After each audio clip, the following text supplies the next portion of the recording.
예수께서 나가사 습관을 쫓아 감람산에 가심에 제자들도 쫓았더니 그곳에 이르러 저희에게 이르시되 시험에 들지 않기를 기도하라 하시고 저희를 떠나 돌 던질 만큼 가서 무릎을 꿇고 기도하여 가라사대 아버지여 만일 아버지의 뜻이거든 이 잔을 내게서 옮기시옵소서.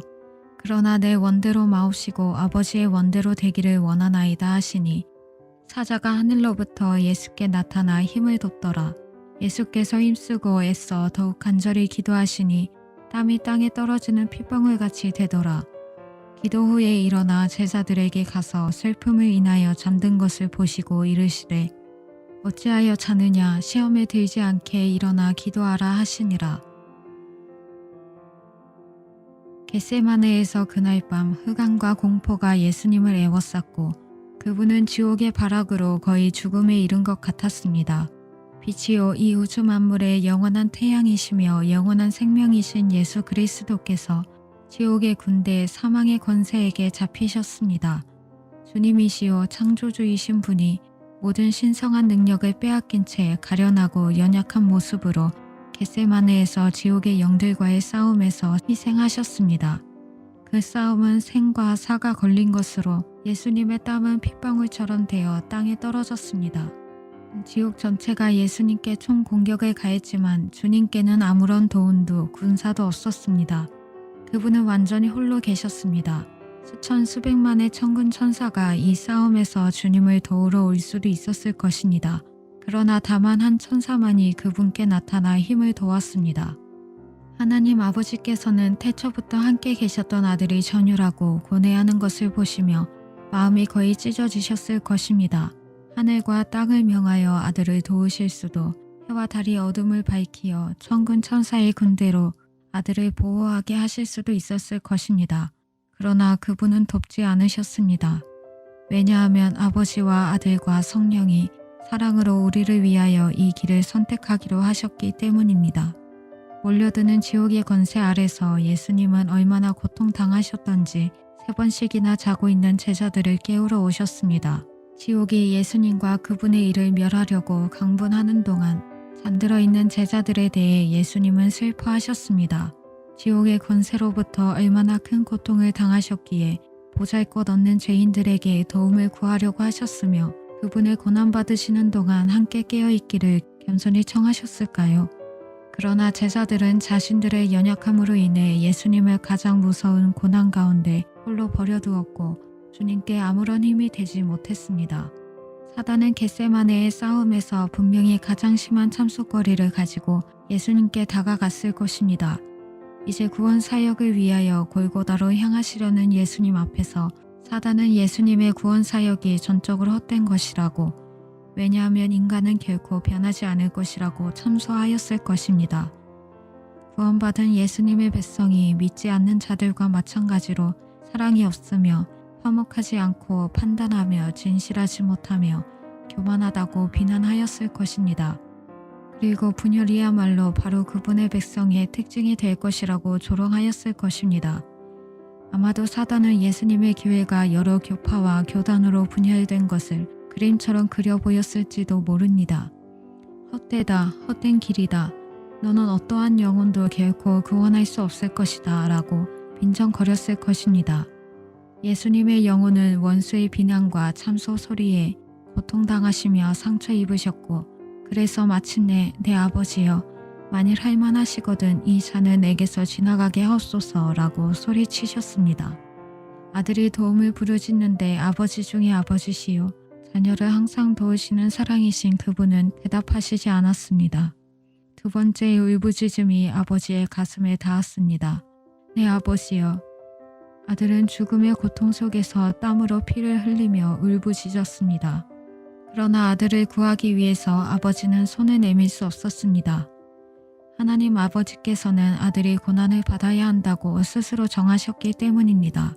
우리를 구해내시기 위하여 아버지와 아들이 이 무서운 고난의 길을 스스로 가신 것입니다. 고난의 길을 가시는 예수님을 끝까지 지탱할 힘을 준 것은 무엇일까요? 그것은 바로 하느님의 뜻에 대한 완전한 순종이었습니다. 예수님은 거듭해서 말씀하셨습니다. 나의 원대로 마옵시고 아버지의 원대로 하옵소서. 아버지의 뜻을 더 이상 이해할 수 없고 그분의 길과 계획이 허사처럼 보일지라도 그분의 뜻에 맡겼습니다. 예수님께서 겟세마네에서 드린 순종은 고난의 시험 가운데서 우리가 승리하는 비결을 알려주십니다. 그분이 고난 가운데서 하신 말씀, 바로 예 아버지 그 한마디입니다. 우리가 우리의 고난에 대하여 하나님께 항상 예라고 말씀드린다면 원수는 우리에게서 달아날 것입니다. 어떤 사람의 뜻에 예라고 동의했을 때 그 사람과 하나가 되는 것처럼 하나님께 예라고 말씀드릴 때 하나님과 하나가 되고 그 연합 속에서 강해집니다. 사랑으로 자신의 의지를 드림으로 우리가 하나님과 하나가 되면 이 연합을 두려워하는 사단은 더 이상 아무것도 할 수 없게 됩니다. 고통스러운 시험 가운데서 눌리고 괴로워도 하나님께 당신의 원대로 무엇이나 언제까지나 제게 행하옵소서 하는 사람 앞에서 사단은 달아나고 맙니다. 사단은 우리가 하나님의 뜻에 완전히 우리를 맡기는 것을 보면 그의 공격에 실패하였다는 것을 알고 우리를 풀어줍니다. 또한 예수님은 우리의 봉사와 희생이 의미 있는 것인가 알려고 할 필요가 없다고 보여주셨습니다. 비록 희생하는 길이 헛된 것처럼 보이고 거짓된 참소가 우리를 괴롭힐지라도 우리의 뜻과 의견을 겸손하게 하나님의 뜻과 원하심 아래 내려놓아야 합니다. 어떤 희생과 봉사의 열매가 크면 클수록 그 길은 의미 없는 것처럼 보이며 원수는 더욱 그 길에 대해 참소를 해댈 것입니다. 하지만 우리가 원수의 소리에 귀 기울이지 않고 순종으로 끝까지 그 길을 간다면 놀라운 풍성한 열매를 맺게 될 것입니다. 주 예수님, 당신이 겟세마네에서 원수로부터 그토록 큰 시험을 당하셨기에 제가 시험받을 때 잘 이해하시는 것을 감사합니다. 당신이 하나님께서 인도하시는 모든 길에서 당신의 의지를 완전히 드렸듯이 제게도 이를 허락하소서. 당신과 함께 저도 아버지의 사랑을 믿습니다. 예로 저를 완전히 의탁합니다. 당신의 뜻대로 제게 행하시옵소서. 주님의 뜻은 가장 선하십니다. 저는 더 이상 원수의 소리에 귀 기울이지 않고 선한 목자 대신 당신의 음성에 귀 기울이겠습니다. 당신은 저를 사랑하기에 겟세마네에서 사망 권세에 당신 자신을 내어주셨습니다. 지금까지 저를 인도해 오신 것처럼 앞으로도 늘 올바른 길로 인도하실 것입니다. 비록 그것이 고통과 시련을 의미한다 해도 당신은 사랑이시기 때문에 사랑은 그렇게 하실 수 없기 때문에 저를 결코 그릇된 길로 이끌지 않을 것을 믿습니다. 제가 그릇되고 잘못된 길로 가면 저를 사단의 소나기에 버려두지 않으시고 돌이키도록 하실 것을 믿습니다. 주님께서 저를 위해 겟세마네에서 사단과의 싸움을 하신 만큼 저는 당신께 소중하고 가치가 있기 때문입니다. 제 마음이 슬퍼지고 십자가를 거역하려 할 때마다 저도 오늘 당신과 하나가 되어 예 아버지라고 말씀드리기 원합니다.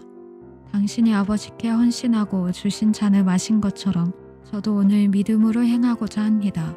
당신은 저를 떠나시지도 홀로 버려두지도 않으시고 저를 도와줄 천사를 보내주실 것을 믿습니다. 하나님 아버지의 사랑이 당신을 끝까지 인도해내사 모든 원수를 이기고 아버지의 우편에 앉히셨듯이 저희 아버지도 되시는 하나님 아버지께서 저 또한 바르게 인도해 주실 것입니다. 그분의 뜻은 선하게 끝맺을 것이며 저를 놀랍게 인도해 내시고 나의 시련과 고난을 영광으로 변화시켜 주실 것입니다. 당신의 사랑을 믿으며 말씀과 인도하심에 순종하면서 오늘도 한 걸음 한 걸음씩 주를 따라가겠습니다.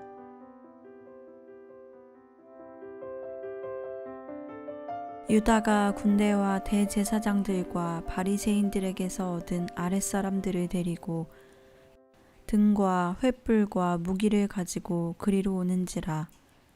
예수께서 그 당할 일을 다 아시고 나아가 이르시되 너희가 누구를 찾느냐.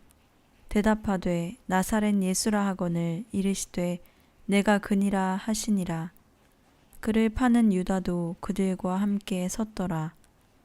예수께서 그들에게 내가 그니라 하실 때에 그들이 물러가서 땅에 엎드러지는지라. 이에 다시 누구를 찾느냐고 물으신대 그들이 말하되 나사렛 예수라 하거늘 예수께서 대답하시되 너희에게 내가 그니라 하였으니 나를 찾거든 이 사람들이 가는 것은 용납하라 하시니 이는 아버지께서 내게 주신 자 중에서 하나도 잃지 아니하였사옵나이다 하신 말씀을 응하게 하려 함이러라. 이에 시몬 베드로가 칼을 가졌는데 그것을 빼어 대제사장의 종을 쳐서 오른편 귀를 베어버리니 그 종의 이름은 말고라. 예수께서 베드로더러 이르시되 칼을 칼집에 꽂으라. 아버지께서 주신 잔을 내가 마시지 아니하겠느냐 하시니라.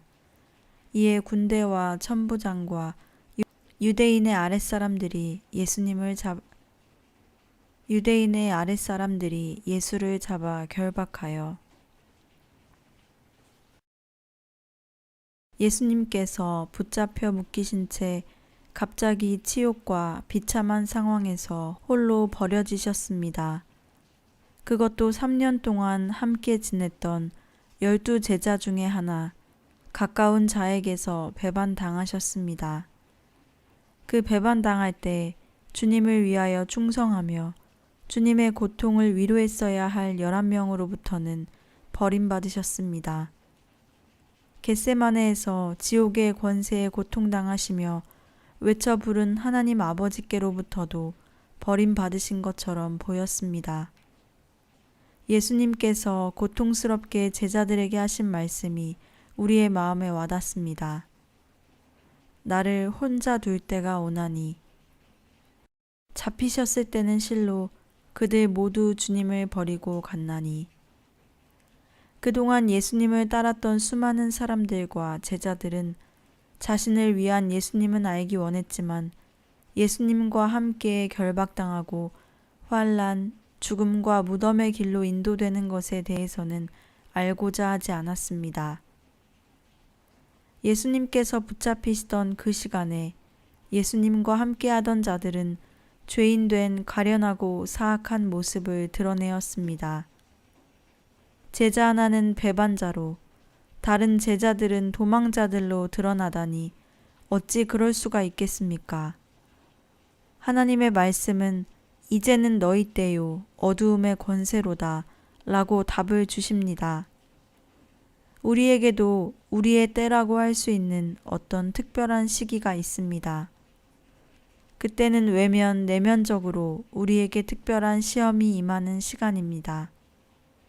바로 그때 우리 생애에 대단히 중요한 문제들이 우리 가운데 이미 오랫동안 있었던 것들이 보여지게 됩니다. 아마 그 당시의 사람들 중에는 어떤 특정한 곤경에 있을 때 예수님께서 도와주시지 않았다는 것으로 원망의 쓴 뿌리를 품고 있었을지도 모릅니다.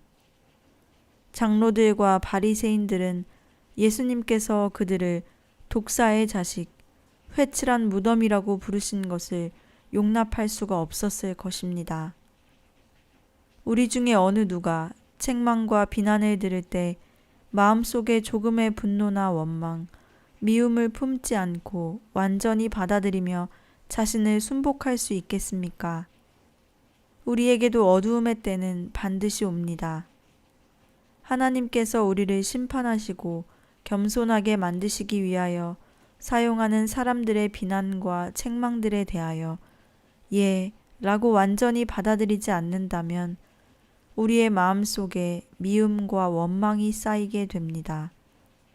그러면 결정의 중요한 순간이 올 때 죽지 않으려고 하던 우리 안의 맹수가 예수님께 반항하고 대적하게 될 것입니다. 그분께서 어두움의 때에 처하심은 우리가 어떠한 자들인지를 깨닫게 하시기 위함입니다. 하나님께서는 우리에게 그러한 시간을 허락하사 베드로처럼 죄를 깨닫고 회개의 눈물을 흘리게 하십니다. 우리는 죄악에 대하여 눈물 흘리는 것을 배우게 되고 죄악을 용서받고 깨끗함을 얻게 됩니다. 예수님은 그분의 나라를 세우기 위하여 오셨습니다. 그래서 그분은 곳곳을 돌아다니시며 천국이 가까웠느니라고 전파하셨습니다. 백성들이 종려주일에 호산나 찬송하리로다, 주의 이름으로 오시는 이여 찬송하리로다 라고 환호하였을 때 그분의 나라가 시작된 것 같이 보였습니다. 그러나 그분의 나라가 세워지는 방법은 사람들이 생각했던 것과는 전혀 다른 것이었습니다. 그분은 묶였고 잡혀서 끌려가셨습니다. 그분은 어리석고 무의미해 보이는 길을 가셨습니다. 자신을 원수의 권세에게 내어주셨습니다. 어느 누가 죄수를 한 나라의 주인으로 인정하겠습니까? 그분의 왕 되신 이름은 조롱거리가 되어버렸습니다. 왜 예수님은 왕 자신이 곧 무덤에 묻히시는 그 길을 가셔야 했을까요? 하나님의 나라, 사랑의 나라는 다만 결박과 조롱, 멸시와 죽음이라는 이 길로만 갈 수 있다는 영원한 표적을 주시기 위해서입니다.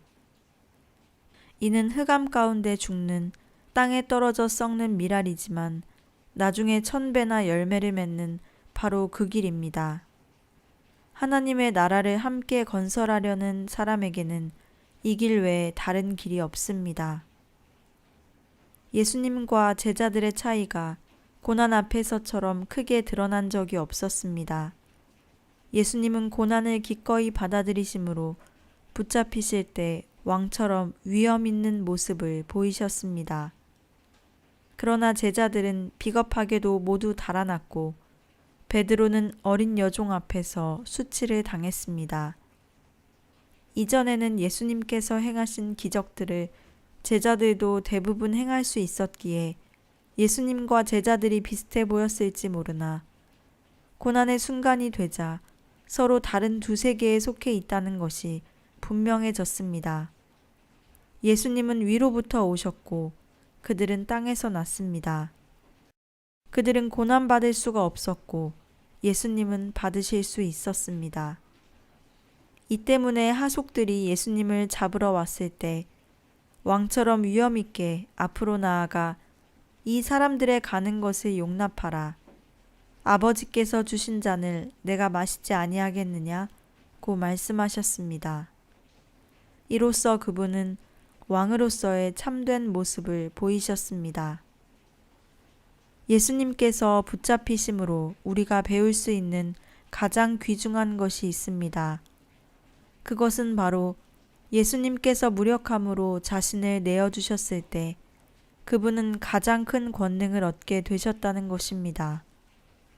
예수님은 두 손이 묶여서 아무것도 하실 수 없었지만 십자가에서 못 박힌 손으로 우리의 구원이라는 가장 큰 일을 이루셨습니다. 우리도 자주 이런 경험들을 합니다. 우리는 질병, 경제적 어려움, 가족관계, 직업의 어려움, 영적인 싸움과 시험 속에서 권능을 베풀어 주시길 예수님께 간구합니다. 그러나 예수님은 두 손이 묶여 계신 것처럼 무력해 보일 때도 있습니다. 우리가 주 예수님, 당신의 권능을 보여주시옵소서 라고 부르짖어도 예수님은 침묵을 지키십니다. 마치 그분이 잡히셨을 때 땅이 갈라져서 그 하속들을 삼키라고 명령하시지 않으신 것처럼 그렇게 침묵하십니다. 그러나 실제로 예수님의 고난의 시간이야말로 가장 큰 권능의 시간이었습니다. 전 세계의 구원을 위한 능력이 있었습니다. 왜냐하면 사랑은 고난과 인내와 침묵 속에서 모든 것을 이기는 힘을 갖기 때문입니다. 그러나 이러한 능력은 그분의 때가 되어야 드러나게 됩니다. 예수님은 묶이신 채 무력하게 우리를 도울 수 없어 보이는 그때에 우리에게 간청하고 계십니다. 나를 떠나 길 잃고 헤매지 말고 너희의 믿음과 충성을 지금 나에게 보여다오. 너희가 나를 이해할 수 없고 또 내가 너희들을 즉각 돕지 않는 때에도 믿음을 지켜다오. 바로 이때 내가 도움과 해결을 위한 큰 일을 할 것을 믿고 기다리라. 무능함에서 권능이, 어두움에서 빛이, 패배와 파멸처럼 보이는 것에서 부활과 영광의 승리가 솟아나옵니다. 예수님은 그분의 권능이 감추어져도 그분께 실망하지 않고 그분의 때에 그 권능을 더욱 놀랍게 드러내실 것을 신뢰하는 영혼들을 찾고 계십니다. 예수님은 고난을 통하여 영광이 패배처럼 보이나 승리하신 것을 확신하고 고난과 인내의 길을 가는 영혼들을 고대하고 계십니다. 예수님이 붙잡히셔서 잠잠히 인내하며 가신 어린 양의 길은 왕이 가신 길입니다. 왜냐하면 왕 중 왕이 걸어가신 길이기 때문입니다. 오늘도 예수님과 함께 이 길을 가는 사람들은 패배 속에서도 승리할 것입니다. 그들은 이 땅에서도 권능을 얻으며 하늘나라에서는 보좌를 차지할 것입니다. 주 예수님, 우리 죄인들을 위하여 쇠사슬과 줄에 묶이신 당신을 경배합니다. 고난당하시는 모습 속에서도 고귀함과 아름다움이신 당신을 경배합니다. 완전한 순종과 남김없는 의지의 헌신으로 당신의 손을 아버지께 하나로 묶이운 채 고난과 고통의 길 가신 당신 앞에 저는 부끄러움으로 고개를 숙입니다. 죄인인 저는 얼마나 자주 당신이 사랑으로 인도하시려는 곳에 나를 맡기지 아니하며 그 길이 내게 힘들어 보일 때 당신의 손과 묶이도록 나의 손을 들이지 않았습니다. 그러나 이제 내 주 예수님께 말씀드립니다. 여기 제 두 손이 있습니다. 제 길을 예비하신 아버지의 사랑을 믿고 신뢰하겠습니다. 저를 당신이 원하시는 대로, 당신이 원하시는 곳으로 인도하소서. 저는 당신과 함께 당신의 포로, 사랑의 포로가 되겠습니다.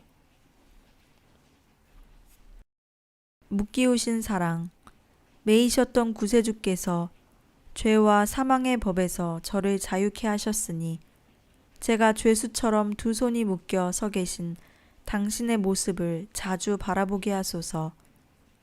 당신의 모습을 바라보는 가운데 주님의 형상으로 닮아가게 하소서. 당신을 닮아가게 하는 능력이 고난당하는 당신의 모습에 있음을 믿습니다. 당신께 가해진 어떠한 일에도 원수에 의한 것에조차도 자신을 내어놓으신 채 그들을 선히 대하여 말고의 귀를 치유하셨습니다. 당신의 고난과 대속의 죽음을 통해 내가 원치 않는 길로 이끌어가는 자의 뜻에나 악의로 나를 대하는 자에게 대항하는 것으로부터 나를 구원하신 것을 믿습니다. 그렇습니다. 당신은 모든 것을 참아내고 견뎌내는 사랑, 대적에게조차 축복으로 대하는 사랑을 위해 나를 구원하셨습니다. 저는 이제까지 잡히신 그날의 제자들처럼 예수님을 홀로 버려둘 때가 많았습니다. 오늘 당신과 함께 고난의 길을 갈 제자가 없어 슬퍼하시는 예수님, 이제 제가 예수님과 함께 가난과 모욕, 낮아짐과 영육간의 고통의 길을 가기 위해 아버지의 뜻에 저의 뜻을 드리기 원합니다. 우리 앞에 묶인 채로 간청하고 계신 예수님 앞에 이렇게 고백드리기 원합니다. 저는 이제 당신과 함께 묶임을 당하며 고난의 길, 어둠의 길을 당신과 함께 가겠습니다. 고통과 환난의 길을 마침내 죽음에 이르기까지 주님과 함께 가기 원합니다. 살든지 죽든지 항상 당신과 하나 되게 하소서. 대제사장이 가운데 일어서서 예수에게 물어 이르되 너는 아무 대답도 없느냐? 이 사람들이 너를 치는 증거가 어떠하냐 하되 침묵하고 아무 대답도 아니하시거늘 대제사장이 다시 물어 이르되 내가 찬송받을 이의 아들 그리스도냐? 예수께서 이르시되 내가 그니라. 인자가 권능자의 우편에 앉은 것과 하늘 구름을 타고 오는 것을 너희가 보리라 하시니 대제사장이 자기 옷을 찢으며 이르되 우리가 어찌 더 증인을 요구하리요. 그 신성 모독하는 말을 너희가 들었도다. 너희는 어떻게 생각하느냐 하니 그들이 다 예수를 사형에 해당한 자로 정죄하고 어떤 사람은 그에게 침을 뱉으며 그의 얼굴을 가리고 주먹으로 치며 이르되 선지자 노릇을 하라 하고 하인들은 손바닥으로 치더라. 예수님에 대한 재판은 마치 드라마처럼 전개됩니다. 가야바는 자신의 양심과 불확실함을 열심으로 포장하였습니다. 예수님께 대한 고소는 표면상 이유 있는 것처럼 보였습니다. 기소된 내용들은 사실이었습니다. 그분은 안식일 율법을 지키지 않았고 바리새인들을 독사의 자식이라고 불러 명예훼손을 하였습니다. 그분은 세리와 죄인들과 많은 교제를 하셨고 남자는 다른 여인들과 얘기해서는 안 된다는 풍습을 무시하고 여인들이 함께 다니면서 그분을 돌보는 것을 허락하셨습니다. 그러나 사실 바리새인들은 그들에게 놓여진 하나님의 심판을 받아들이려고 하지 않았기에 그토록 분개한 것입니다. 그들은 백성들 앞에서 공격을 하고 모욕을 준 예수님을 용서할 수 없었습니다. 그러나 그들은 당신은 우리를 모욕했고 명예훼손하였으며 라고 말하지 않았습니다. 그들은 위선자였고 그래서 그들의 증오를 예수님의 가르침에 대한 비난 속에 감추었습니다. 그들의 마음의 옳지 못함을 알지 못하고 자기 자신에 대해서는 장님이었습니다. 우리가 남을 판단할 때도 이런 영적 소경 상태나 특히 경건해 보이는 위선에 빠질 위험이 있습니다. 예수님의 참된 제자로서 행하려는 그리스도인이나 단체들에 대하여 다른 그리스도인들이 광신적이다라는 말로 판단을 하는 것도 대부분 이러한 이유에서 나오는 것입니다. 이러한 비난에는 순수한 교리상의 문제보다는 대부분 다른 동기가 숨어 있습니다. 다른 사람들의 영적인 삶과 사역에서 성공을 거두는 것을 볼 때 그 자신의 미지근함과 낮추어지는 것을 봐야 한다는 것이 바로 이러한 거부하는 판단 뒤에 숨어 있기 때문입니다. 그래서 우리는 다른 사람을 판단하게 될 때 우리 마음에 순수하지 못한 동기를 보아야 합니다. 우리는 다른 사람들을 몇 배나 더 심하게 판단합니다. 우리 자신에 대하여, 우리의 죄악에 대하여 우리의 눈을 떠야 합니다. 그렇지 않으면 그 당시에 경건하다는 자들이 예수님을 법정으로 끌고 갔듯이 우리도 우리의 이웃을 판단함으로 그들 안에서 우리를 만나시는 예수님께 똑같은 일을 행하게 됩니다. 예수님께서는 우리를 참소자의 손과 지옥으로부터 다시 구하시기 위하여 우리의 판단하는 죄악의 값을 치르기 위해 이 무서운 길을 가셔야 했고 유죄 판결을 받으셔야 했습니다. 4명의 공식적인 재판관으로부터만이 아니라 그분을 둘러싸고 있던 무리들의 판단과 정죄까지 받으셔야 했습니다. 그러나 예수님은 거친 모욕과 비방 아래서 잠잠히 침묵하셨습니다.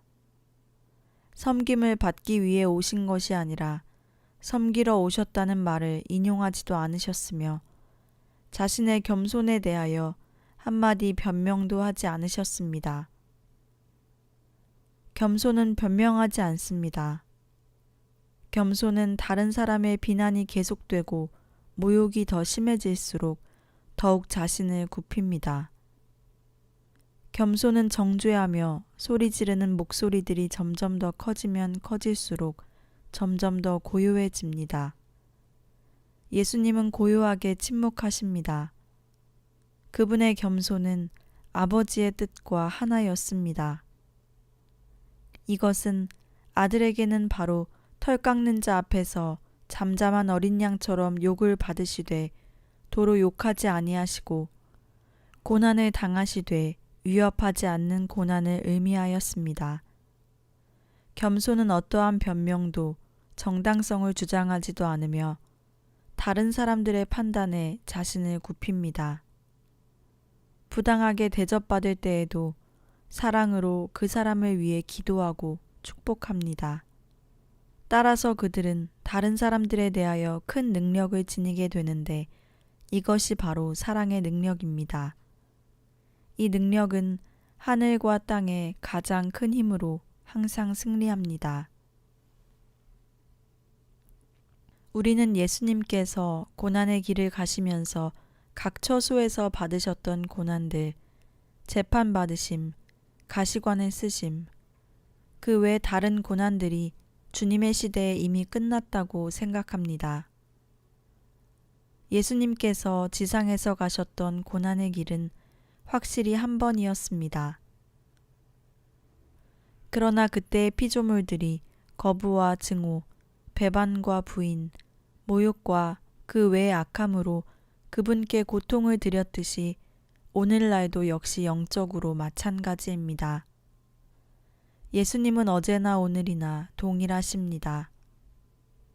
인간이 그분의 사랑을 받아들이지 않고 그분을 대항할 때 온전한 사랑이신 그분의 가슴은 오늘도 똑같이 고난을 당하십니다. 그때 하나님의 피조물인 인간들이 예수님을 피고석에 세우고 온갖 비난과 판결을 내렸듯이 오늘날도 마찬가지로 날마다 비난과 고소하는 음성들이 그분의 가슴을 찌르고 있습니다.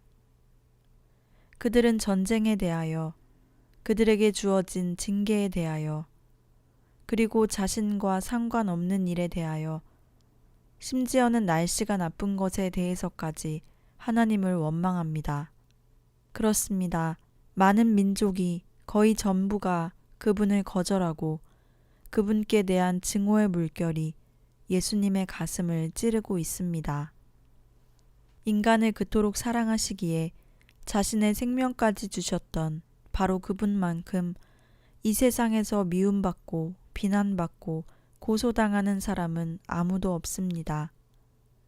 우리를 판단하는 죄로부터 구하시기 위해 그분이 재판받는 그 고난의 길을 가신 뒤인 오늘날 하나님의 아들이 심판받으셨던 그 피고석을 택하는 사람들이 어디에 있을까요? 아무든지 나를 따라오려거든 자기 십자가를 지고 나를 쫓을 것이니라 하신 그분의 부르심을 누가 듣고 있습니까? 죄인으로서 받아 마땅한 비판이나 판단을 기꺼이 받아들이는 겸손의 십자가를 지는 사람은 누구입니까? 우리가 이를 거부하고 있다면 우리는 그분을 따르고 있지 않은 것입니다. 왜냐하면 그분을 따르는 그 길에는 분명히 굴욕과 심판받는 일이 있기 때문입니다. 이 길을 가는 사람은 오리와 탈선, 무절제로부터 보호받게 됩니다. 왜냐하면 판단이나 고난받고 있을 때는 기만에 빠지지 않기 때문이고 자신을 인식하고 또 주님을 깨닫게 되기 때문입니다. 진실로 예수님을 자신의 심판주로 사랑하고 심판받으셨던 주님의 길을 따라가는 사람은 하늘나라로 가는 가장 확실한 길을 가고 있는 것입니다. 나의 주 예수님, 당신께서 피고석에 서신 것처럼 저도 심판하는 위치에 서지 않고 당신이 서셨던 그 피고석에 서도록 은총을 베풀어 주소서. 그리고 기도합니다. 주님, 당신께서 저를 판단하소서. 사람들이 나에게 비판하고 비난한 것을 제가 거부한 것들을 지금 성령으로 지적하여 주옵소서. 당신께서는 거룩하시며 순결하신데도 이 모든 고소와 판결을 받아들이셨습니다.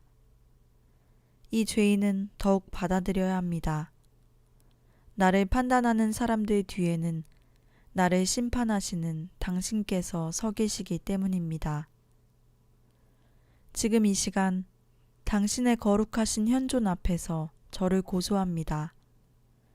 제 삶 중에서 당신을 슬프게 한 것들을 기억하게 하옵소서. 저는 아주 사소한 비난도 참아내지 못하며 내게 아무것도 말하지 못하게 하는 자입니다. 다른 사람들을 계속 비판하면서도 내게 대한 비판은 가장 작은 것도 견디지 못하는 저의 끝없는 교만을 용서하여 주옵소서. 제가 비판함으로 당신의 마음을 끊임없이 고통스럽게 해드린 것을 용서하옵소서. 스스로 의롭다고 여기는 것과 나의 판단하는 영으로부터 해방되고 싶습니다. 그리고 믿음으로 고백합니다. 나를 위하여 죄 없이 판단받으신 당신께서 나를 해방시켜 주셨습니다. 이제 나는 구원의 반석 위에 서서 당신의 구원하시는 보혈의 능력을 믿습니다. 주님, 저로 하여금 당신 앞에 서게 하소서. 재판관 앞에 잠잠하신 어린 양, 예수님, 당신을 바라보겠습니다. 저도 주님과 함께 하나님의 뜻과 판단에 귀 기울이면서 모든 고소 앞에서 잠잠하렵니다. 오 예수님, 인간에 대한 판단과 거부가 곧 당신께 대한 것임을 알게 하소서.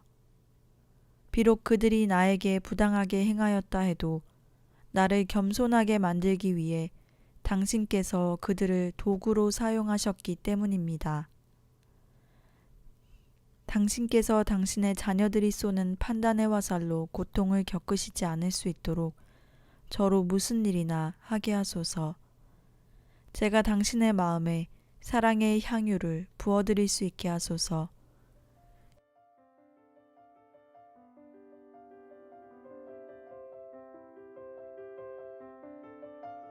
가시관을 쓰시다. 군병들이 가시로 면류관을 엮어 그의 머리에 씌우고 자색 옷을 입히고 앞에 와서 가로되 유대인의 왕이여 평안할지어다 하며 손바닥으로 때리더라. 빌라도가 다시 밖에 나가 말하되 보라, 이 사람을 데리고 너희에게 나오나니 이는 내가 그에게서 아무 죄도 찾지 못한 것을 너희로 알게 하려 함이로다 하더라. 이에 예수께서 가시 면류관을 쓰고 자색 옷을 입고 나오시니 빌라도가 저희에게 말하되 보라, 이 사람이로다 하매 피조물들이 창조주이신 하나님의 독생자에게 조롱과 모욕을 퍼부었을 때 피조물들로부터 경외하는 마음과 사랑을 원하시던 그분의 영혼은 거의 죽음의 고통을 받으셨을 것입니다.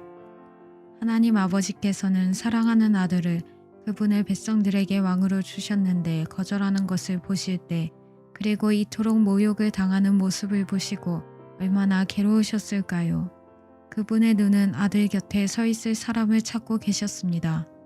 그러나 그분의 사람들은 멀리 있고 모욕하는 지옥의 소리만이 아버지와 아들의 귀와 가슴을 울렸습니다. 그분의 택하신 백성이 하나님의 마음을 이보다 더 상하게 할 수는 없을 것입니다.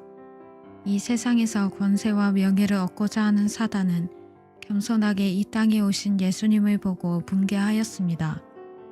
그분의 겸손을 빼앗고 파괴하려고 하였습니다.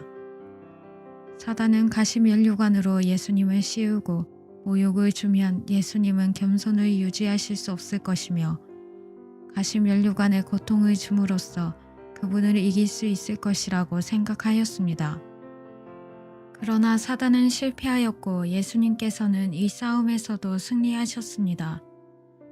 겸손의 가시면류관은 예수님의 머리 위에서 더욱 밝게 빛났습니다. 왜냐하면 모든 모욕과 수모를 겸손하게 받아들이시고 침묵하셨으며 그분을 치는 자들을 사랑하셨기 때문입니다. 우리는 이 일이 그때에 한 번만 일어났던 사건으로 생각합니다. 그러나 우리가 지배욕, 인정, 명예를 얻기 위해 얼마나 새롭게 매일매일 그분께 가시면류관을 씌우게 되는지는 깨닫지 못합니다. 우리는 자신의 명예를 구함으로 예수님은 죽었다라고 선언하고 있습니다. 예수님은 사랑하는 자들이 이처럼 그분의 품으로 돌아오지 않는 것 때문에 고난받으십니다. 비방을 당하실 때, 그리고 그분의 청혼이 받아들여지지 않을 때 주님은 고통당하십니다. 예수님께서는 그분의 사람들이 그분 곁에 서서 그분의 가시면류관을 바라보며 기꺼이 겸손해지기를 기대하고 계십니다. 나를 따르라. 하나님의 아들이 가장 멸시받고 가장 조롱당하고 온갖 치욕을 당하신 이래 그분은 가시면류관을 쓰신 그곳에서 우리를 부르고 계십니다. 예수님께서 가시관을 쓰신 이후로 우리가 주님을 위하여 모욕과 조롱을 당하는 일은 가장 큰 영예가 되었습니다. 나를 인하여 너희를 핍박하고 거짓으로 너희를 거스려 모든 악한 말을 할 때에는 너희에게 복이 있나니. 그렇습니다. 하늘의 영광이 그들에게 약속되어 있습니다. 예수님께서는 헤롯 앞에 서셨지만 그분의 질문에 아무 대답도 하지 않으셨습니다. 이것이 헤롯 왕의 자존심을 상하게 했고 분노하게 하였습니다. 그는 이에 대하여 비열한 방법으로 복수하였습니다. 바로 예수님을 조롱거리로 만들고 흰옷을 입히고 희롱하며 웃었습니다. 인간들은 웃음거리가 되고 조롱을 당할 때에는 반발하며 인간의 존엄성을 내세웁니다. 우리는 그렇게 조롱한 사람을 쉽게 용서할 수가 없습니다. 사람들은 이로 인하여 일생 동안 고통당하며 깊이 상처 입게 됩니다. 예수님은 우리의 이러한 죄의 깊은 뿌리를 뽑으시고자 그토록 무서운 죄악을 견뎌야 했습니다. 다른 사람들을 비웃음으로 자기 자신을 높이려는 우리의 본성 때문에 주님은 고통을 당하셔야 했습니다. 그분이 고난 받으심으로 우리가 무시무시한 지옥의 형벌을 면하게 되었습니다. 그분이 우리를 대신하여 광대처럼 웃음거리가 되심으로 그분의 피조물로 창조된 우리가 영광과 존귀 가운데 하나님의 고귀함을 다시 지닐 수 있게 하셨습니다. 주님은 인간의 존엄성마저 뺏긴 채 온몸이 상처로 찢기어 간신히 누더기를 걸치셨고 광란하는 군중 앞으로 끌려 나왔습니다. 끝없는 고통 가운데서도 한 가지 생각만이 예수님께 힘을 주었을 것입니다. 하나님 아버지의 형상이신 그분이 인간들로부터 버림받아야만 인간들이 하나님을 닮아갈 수 있도록 다시 변화받게 될 것이라는 생각이었습니다. 그분께서 벌을 받음으로 그들이 구원을 받은 것입니다. 거룩하시고 온전하신 하나님의 아들이 비참한 모습이 되게 한 장본인은 바로 우리입니다. 우리는 하나님의 인도와 우리에게 허락하신 것에 거절합니다. 이것은 바로 하나님께 대한 반역입니다. 우리 자신을 겸손히 숙이고 자기의 원대로 고집하던 것을 포기하고 내려놓거나 혹은 솟아오르는 반역과 분노를 억제하지 못하고 결국은 자기도 모르는 사이에 하나님을 거역하는 큰 시험에 빠지게 됩니다. 마침내 우리는 하나님께 반항하며 의식하지 못한 채 예수를 없애시오. 저희가 우리를 지배하는 것을 우리는 원치 않습니다. 라고 부르짖습니다. 이러한 일이 다시 되풀이되지 않도록 우리는 두려운 마음으로 경계해야 할 것입니다. 우리는 가시면류관을 쓰고 피 흘리시며 얻어맞고 조롱당하시는 예수님의 모습을 더욱 많이 바라보아야 합니다. 이를 통해 우리 안에 강팍함이 깨어지고 하나님의 주권, 사랑의 주권 아래 겸손히 자신을 숙이게 될 것입니다.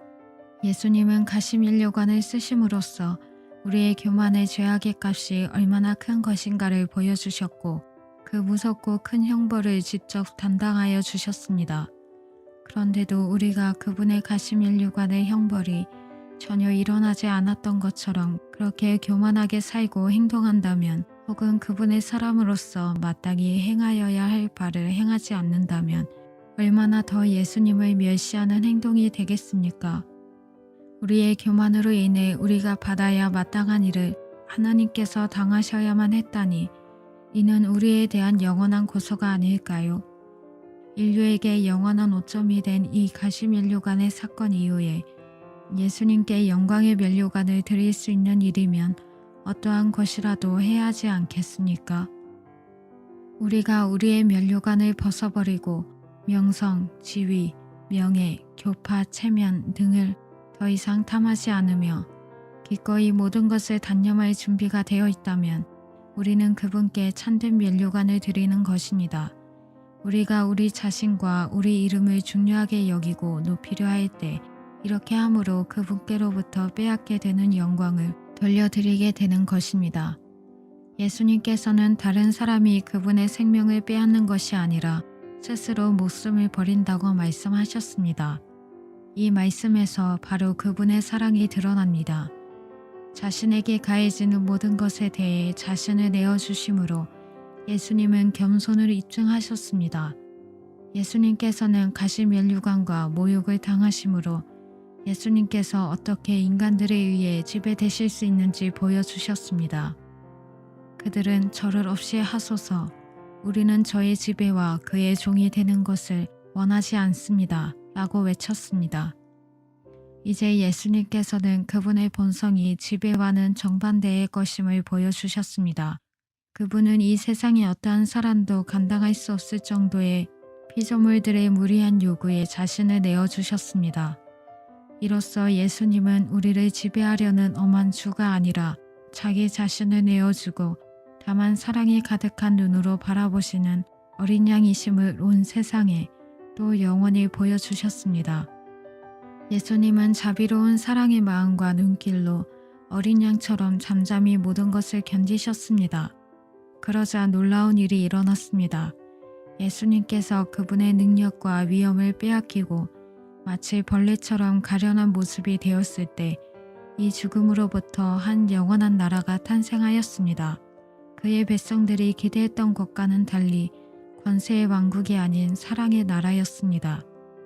그분을 괴롭히던 사람들이 빼앗을 수 없었던 것이 하나 있었는데 그것은 그분의 눈길로부터 나오는 사랑과 온유함과 그분의 침묵이었습니다. 그분은 사랑하셨고 항상 더욱더 사랑하셨습니다. 바로 여기에 그분의 왕대심과 주님이심이 드러납니다. 주 예수님, 하늘의 아름다움과 기품으로 가득한 당신의 모습을 경배합니다. 모든 천사들도 그 모습에 넋을 잃고 그 빛으로 인간은 나음을 잊습니다. 세상에서 가장 아름다운 거룩하신 당신께 권능과 영광에 넘치는 왕관을 씌워드렸어야 할 당신께 우리의 죄로 인하여 고통과 모욕을 받으신 당신을 경배합니다. 고통과 아픔 가운데서도 오직 사랑과 자비를 베푸시고 고난받으시는 당신의 아름다움을 경배합니다. 오 성령님, 당신은 모든 피조물이 사랑하고 영광을 돌려야 했을 거룩하고 아름답고 사랑이신 그분이 얼마나 업신여김을 당하셨는지 제게 보여주셨습니다. 제게 예수님께 대한 뜨거운 사랑을 주시옵소서. 자기 자신에 대해서는 침묵하고 오직 예수님께만 존귀와 찬양을 돌리는 그러한 사랑을 허락해 주옵소서. 수치에 관을 쓰신 예수님의 고난을 이러한 사랑으로 감사드리게 하소서. 오 하나님 아버지, 당신께 경배드립니다. 우리를 위하여 가장 귀하신 분, 당신의 독생자를 온갖 멸시와 천대를 받게 하시고 당신의 거룩하신 이름을 모욕받도록 내어주신 당신의 그 놀라운 사랑을 경배합니다. 우리가 잃었던 영광을 되찾도록 모든 일을 허락하신 우리 주 하나님 아버지께 감사드립니다. 빌라도가 아무 성과도 없이 도리어 밀란이 나려는 것을 보고 물을 가져다가 무리 앞에서 손을 씻으며 이르되 이 사람의 피에 대하여 나는 무죄하니 너희가 당하라. 백성이 다 대답하여 이르되 그 피를 우리와 우리 자손들에게 돌릴지어다 하거늘 이에 바라바는 그들에게 놓아주고 예수는 채찍질하고 십자가에 못 박히게 넘겨주니라. 그 아들 예수의 피가 우리를 모든 죄에서 깨끗하게 하실 것이요. 채찍질 당하신 예수님을 바라보면 우리가 그분을 믿는다고 하면서도 미각의 욕망, 수면과 다른 감각적인 욕구들의 속박에 매여 있을 수는 없습니다.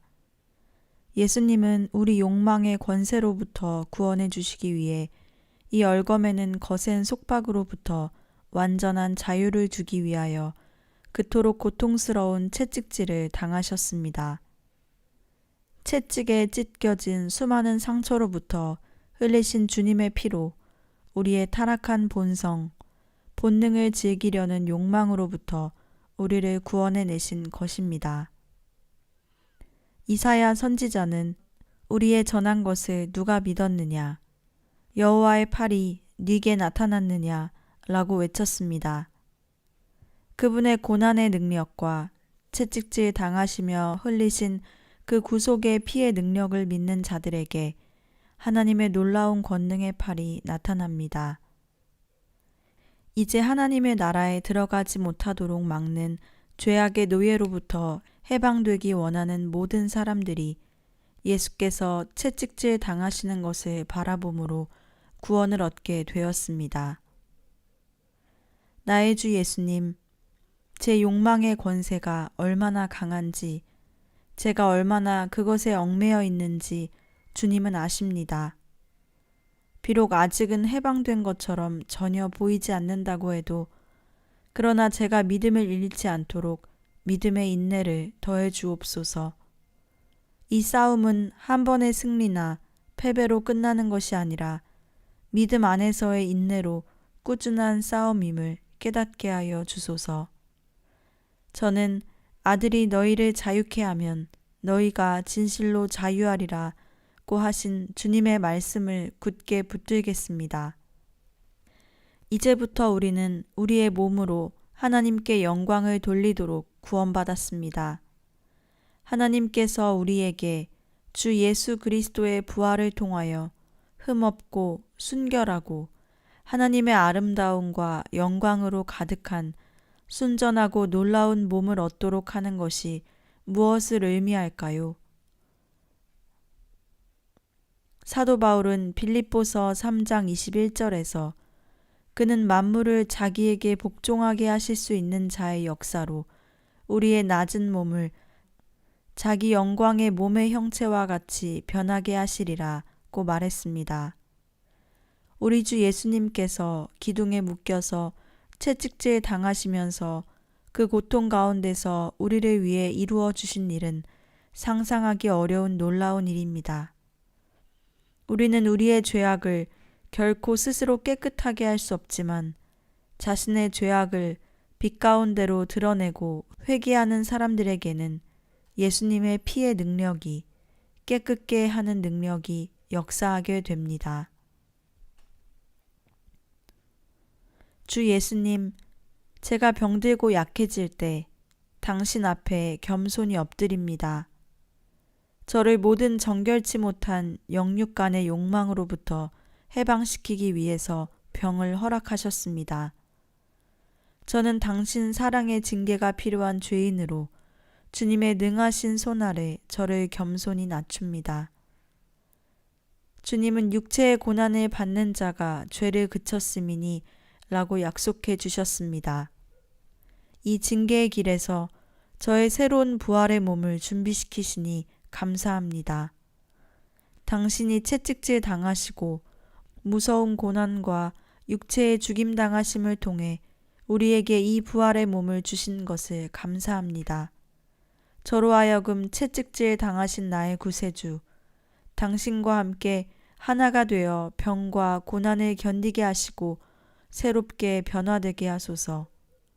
우리가 고난받고 허약하게 될 때 우리 죄악으로 말미암아 그 크신 고난을 당하신 예수님의 모습을 기억하게 하소서.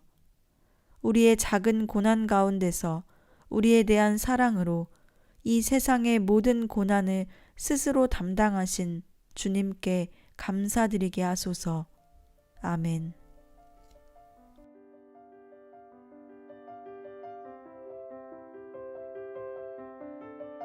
이날은 6월절의 예비일이요 때는 제6시라. 빌라도가 유대인들에게 이르되 보라 너희 왕이로다. 저희가 소리 지르되 없이하소서 없이하소서 저를 십자가에 못 박게 하소서. 빌라도가 가로되 내가 너희 왕을 십자가에 못 박으랴. 대제사장들이 대답하되 가이사 외에는 우리에게 왕이 없나이다 하니 이에 예수를 십자가에 못 박히게 저희에게 넘겨주니라. 저희가 예수를 맡음에 예수께서 자기의 십자가를 지시고 해골 히브리 말로 골고다라 하는 곳에 나오시니 예수님은 한 걸음씩 무거운 십자가를 지고 가셨고 십자가와 하나가 되셨습니다. 십자가를 지고 가시다가 드디어 십자가에 못 박히셨습니다. 세상 끝까지 예수님은 바로 이 모습으로 알려지고 사랑받으시고 미움받게 될 것입니다. 십자가의 도가 멸망하는 자들에게는 미련한 것이요 구원을 얻는 우리에게는 하나님의 능력이라. 말씀처럼 십자가는 영원한 상징으로 구원의 표적이요 지옥을 이긴 승리의 증거가 됩니다. 예수님을 사랑하기에 함께 멍에를 지고 자신의 고난을 지는 자들에게 생명의 강물이 흘러나옵니다. 자신의 십자가를 지고 예수님을 따라간 한 사람을 통해 수많은 사람들이 축복을 받을 수 있습니다. 마음이 온유하고 겸손한 예수님은 십자가를 내게 올려놓으라. 내가 기꺼이 지고 가리라고 하셨고 다른 이의 죄짐을 짊어지셨습니다. 우리가 진실로 겸손하다면 우리의 있는 그대로 하나님의 영광 가운데 들어갈 수 없음을 알게 됩니다. 자녀를 사랑하는 하나님 아버지는 우리가 거룩함에 이르도록 십자가의 길을 통해 예비하십니다. 하나님은 애초부터 내 멍에는 쉽고 가볍다고 하신 대로 인도하십니다. 교만한 우리는 하나님보다 더 잘 안다고 하나님이 지워주신 짐이 너무 무겁다고 생각하곤 합니다. 우리는 이것을 지려하지 않고 손에 올려놓고 자꾸 무게를 달아봅니다. 그러면 정말 점점 더 무거워져 결국은 너무 무거워집니다. 그러나 죄인인 우리가 하나님의 사랑받는 자녀로서 예수님과 함께 예 아버지 제가 기꺼이 지겠습니다 라고 말씀드린다면 예 라는 답으로 하늘문이 열리고 은혜가 가슴으로 흘러들어 고난을 짊어질 수 있도록 강건케 해줄 것입니다. 우리가 자신의 고난에 대해 맴도는 수천 번의 생각으로부터 눈을 돌려 예수님의 고난을 바라본다면 측량할 길 없는 주님의 사랑이 우리에게 전해져 옵니다. 주님은 우리를 위해 고난받으셨고 이 사랑이 우리의 상처를 낫게 하며 위로해주고 새로운 생명으로 인도합니다. 주의 고난 속에 나의 작은 고난이 가라앉게 되고 고난의 열매인 부활과 새롭고 복된 거룩한 생명을 맛보게 하실 것입니다. 예수님께 놓여진 짐은 그분을 죽음에 이르게 할 만큼 무서운 것이었습니다. 이제 우리가 그분과 연합한다면 십자가는 생명과 축복의 나무가 될 것입니다. 그렇습니다. 십자가는 생명나무가 되어 놀라운 열매들을 맺게 합니다. 인간이 새로운 피조물로 변화되고 하늘의 생명을 얻게 됩니다. 십자가의 짐들을 겸손히 지고 가는 사람들을 새 사람으로 만들어주며 오래 참고 겸손하며 사랑이 많으신 어린 양 예수님을 닮아가게 합니다. 예수님은 십자가를 능력과 권세로 지고 가시지 않고 십자가 아래 넘어지는 인간의 연약함으로 지고 가셨습니다. 온전한 헌신 속에 십자가를 지고 가셨기에 그분의 겸손과 인자되심의 광채를 바라십니다. 그 낮아짐의 길은 바로 보좌로 인도하는 길이었습니다. 그분이 징계를 받음으로 우리가 평화를 누립니다. 우리 자신의 행위로가 아니라 예수님의 구원을 바라보며 믿을 때 우리의 죄짐 가운데서도 그러나 여호와께서는 우리 무리의 죄악을 그에게 담당시키셨도다를 신뢰하게 됩니다. 주 예수님 십자가를 지고 가시고 못 박히심으로 십자가를 피하는 저를 구원해 주셔서 감사합니다. 십자가 안에 구원이 숨겨져 있음을 주의 십자가로 보여주셨고 제가 십자가를 사랑할 수 있게 해주셨습니다. 주님이 십자가에서 다 이루었다고 외치심으로 고난을 두려워하는 마음을 이기고 주의 승리를 믿는 사람들에게 십자가를 사랑하는 마음을 주셨습니다. 저희가 십자가에 숨겨진 보화를 찾게 하시고 십자가가 가져오는 영광에 참여하는 자가 되게 하소서.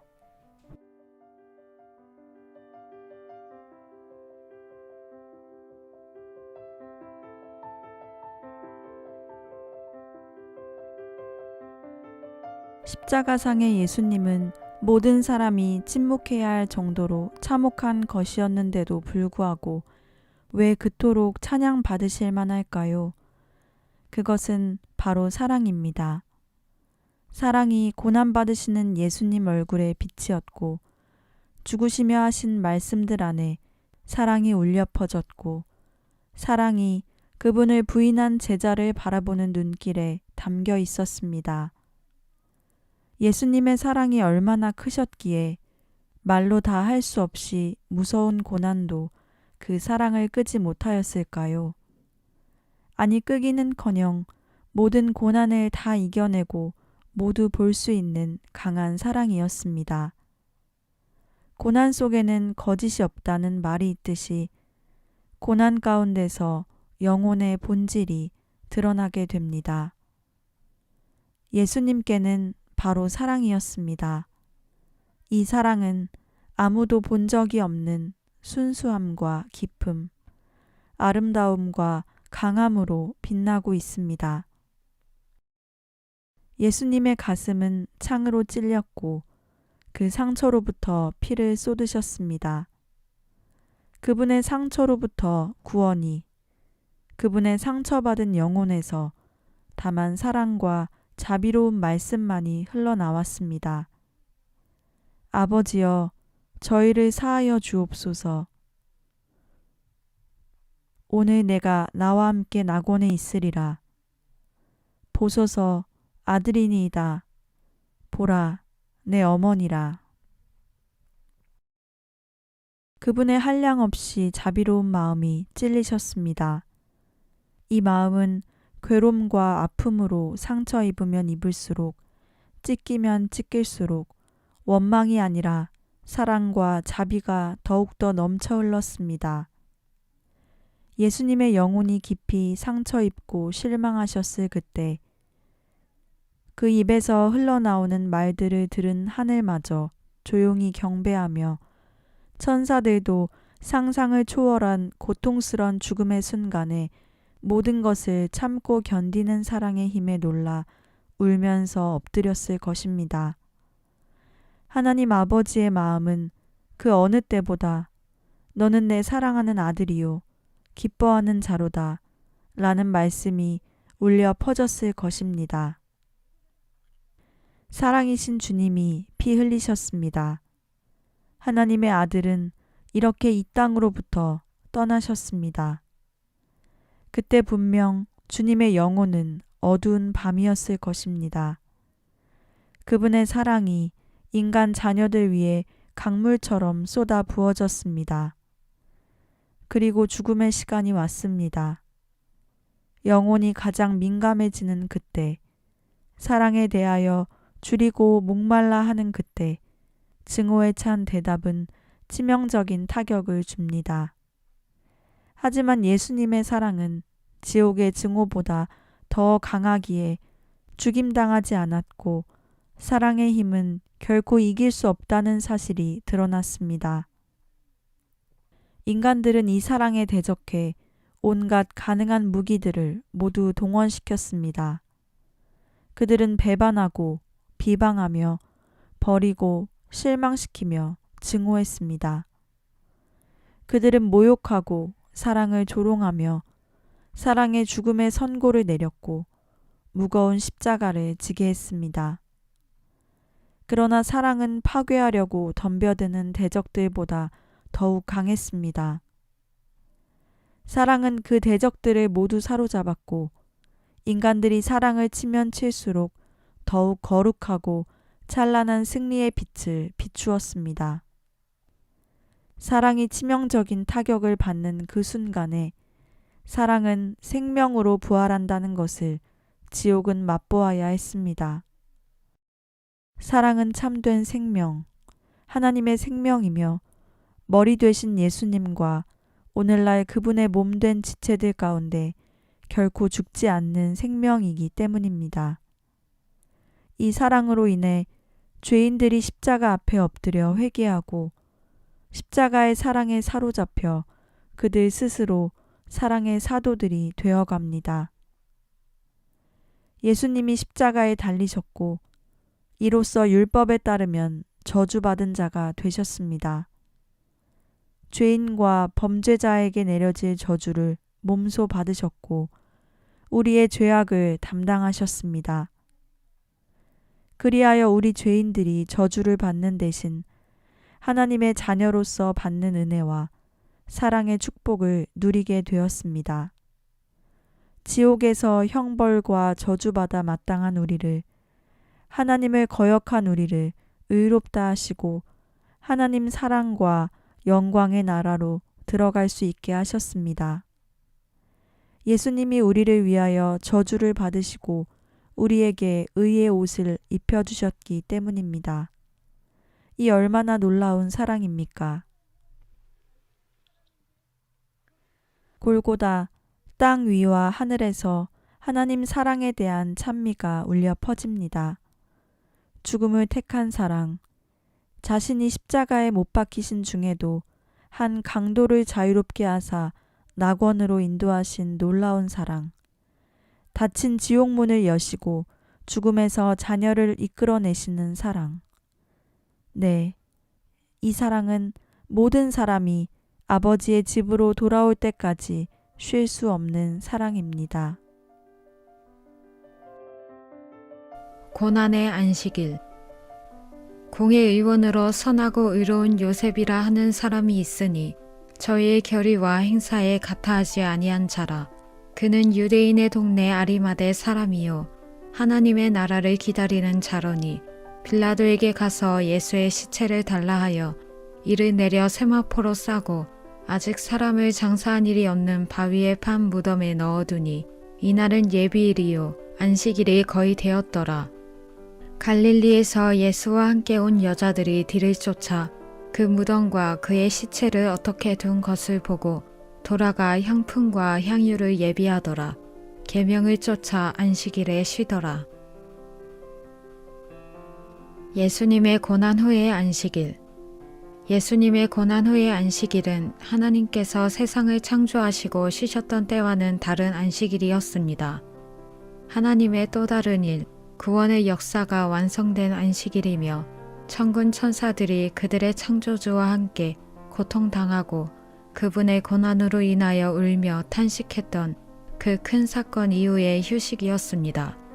안식일, 창조의 기쁨으로 이루어진 것이 아니라 창조주의 고난으로 완성되어지는 것이었습니다. 어떠한 고통도 하나님의 아들이 인간으로서 또 하나님으로서 고난의 기간 중에 견디셔야 했던 고통들과 비교할 수 없습니다. 왜냐하면 그분의 사랑의 모습이 일그러지고 잃어버린 바 된 피조물들에게 향하셨기에 그들에게 창조주의 고귀한 형상을 다시 새기시려고 하셨기 때문입니다. 고난 후의 안식일, 하늘 보좌에서가 아니라 무덤에서 보내신 안식일, 그럼에도 불구하고 안식일, 예수님의 생명의 희생으로 이루어진 그 역사, 이 세계의 구원이 완성되었습니다. 상처에서 흘리신 피로 이룬 새로운 창조, 보좌에 앉으신 이가 가라사대 보라 내가 만물을 새롭게 하노라 하시고 또 가라사대 이 말은 신실하고 참되니 기록하라 하시고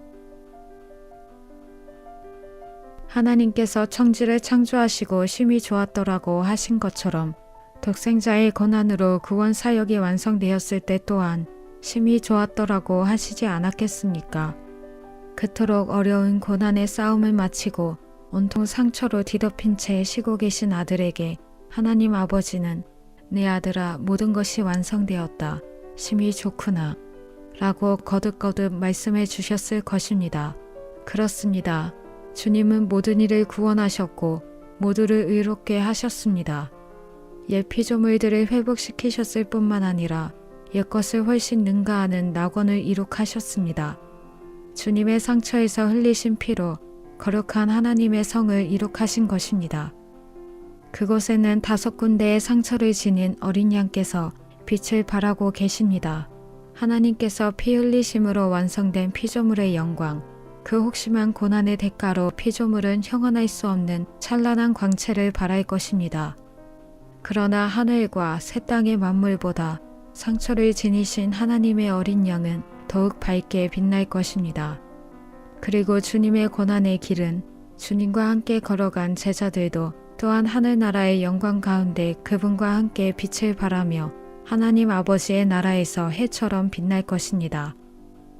세상의 안식일이 완성되기를 기대하시는 하나님, 이제 세상의 안식일이 와야 하지 않겠습니까? 고난의 안식일로 말미암아 삼위일체 하나님은 세상의 안식일, 큰 날을, 세계의 완성을, 즉 만유가 하나님의 마음과 합할 날을 고대하고 계십니다. 그때 안식의 평화가 만유 가운데 깃들게 될 것입니다. 그렇습니다. 온 세상이 창조자 하나님의 영광을 반영하고 인류는 축복된 구원을 얻은 자로 하나님의 형상을 반영하게 되는 안식일을 고대하고 계십니다. 하나님께서 다시 그의 장막을 사람들 사이에 세우시며 그들과 함께 거하실 것입니다. 안식일은 그날이 속히 임하도록 도울 일꾼을 찾으시는 하나님의 간청을 말하고 있습니다. 그날에는 세상의 평화를 알리는 하늘나라의 모든 종이 울릴 것입니다. 왜냐하면 모든 피조물들이 창조주께로 돌아올 것이기 때문입니다. 예수님을 사랑하는 사람은 예수님이 고난과 고통이라는 값을 치르고 이룩하신 구세주의 나라, 신랑의 나라가 완성되기까지 쉴 수 없습니다.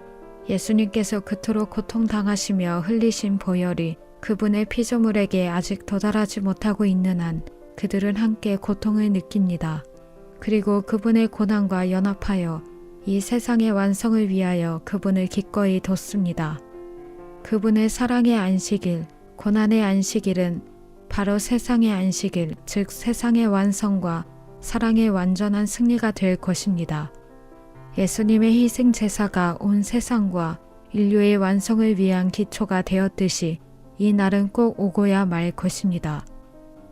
주여, 모든 일을 위한 안식일, 세상과 민족의 안식일, 마지막 날의 안식일이 오게 하소서. 그때는 주님, 당신이 만유 안에서 만유가 되시며 우리 인간들 사이에 하나님의 장막을 세우시며 이 세계는 낙원으로 변할 것입니다. 그때에는 거룩한 창조주이시며 구원자 되신 당신께서 세상의 안식일에 잔치를 여실 것입니다. 왜냐하면 모든 원수들이 당신 아들의 발밑에 놓이고 인간들은 하나님 아버지의 품으로 돌아올 것이기 때문입니다. 주 예수님, 영원한 평화의 나라를 떠나 이곳에 오셔서 조금도 안식을 누리지 못하시고 피 흘리기까지 싸우시며 십자가의 길을 가신 당신을 경배합니다. 당신께서 가신 죽음의 길이 구원의 안식일을 시작하게 한 것을 찬양합니다. 이제 저희로 싸움이나 십자가 고난을 두려워하거나 회피하지 않고 치열한 싸움 후에 안식일의 평화를 누릴 수 있게 하소서.